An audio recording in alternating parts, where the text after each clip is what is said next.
Thesis statement of academic text. It is a statement that summarizes your topic and declares your position on it. It tells the readers how you will interpret the significance of the subject matter under discussion. It's a roadmap for the paper. In other words, it tells the reader what to expect from the rest of the paper. It is the central idea of a multiple paragraph composition. It is one sentence summary that guides, controls, and unifies ideas when writing a paper.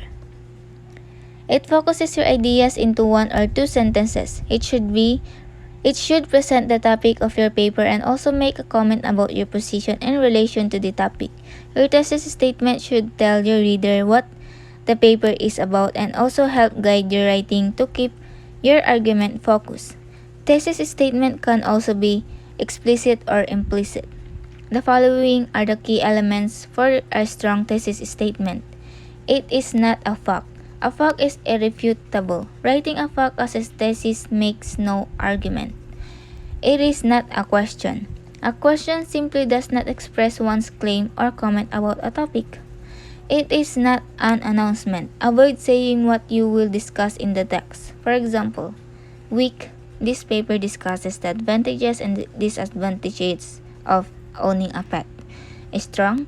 Owning a pet brings good than burden because they can lower stress levels. It is not too broad. Avoid making vague and confusing thesis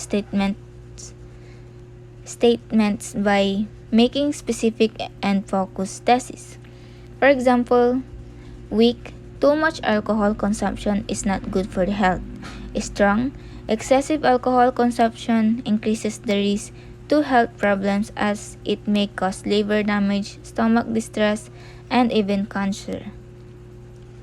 It is a complete sentence. A phrase does not convey complete ideas or thoughts. Stating the thesis in a complete sentence makes it easier for the reader to understand the main idea of the text. It takes a stand. The thesis should clearly show your claim about a subject or a topic. It is arguable. The thesis should be debatable or argumentative. Again, thesis statement should never be factual statement. And once again, the following are the key elements. Key elements for a strong thesis statement. It is not a fact. It is not a question. It is not an announcement. It is not too broad. It is a complete sentence. It takes a stand. And it is arguable. Next is outlining. Outlining is a tool we use in writing process to help organize our ideas, visualize our paper's potential structure, and to further flesh out and develop points.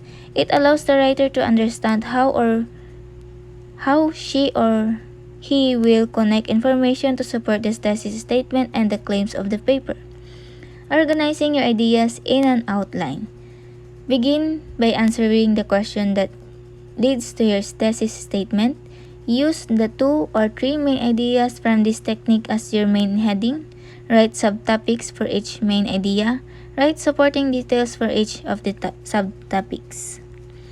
Uses various outlines based on the structure you prefer. Sentence outline. Using complete sentences as entries. Topic outline. Uses words and phrases as entries. Paragraph outline. Uses paragraphs as entries. How to express personal opinion. Opinions based on facts. Use facts to support opinions. Cite sources to support claims. Look for related information to support claim, and present ideas effectively. Organize facts and related information to create objective assessment.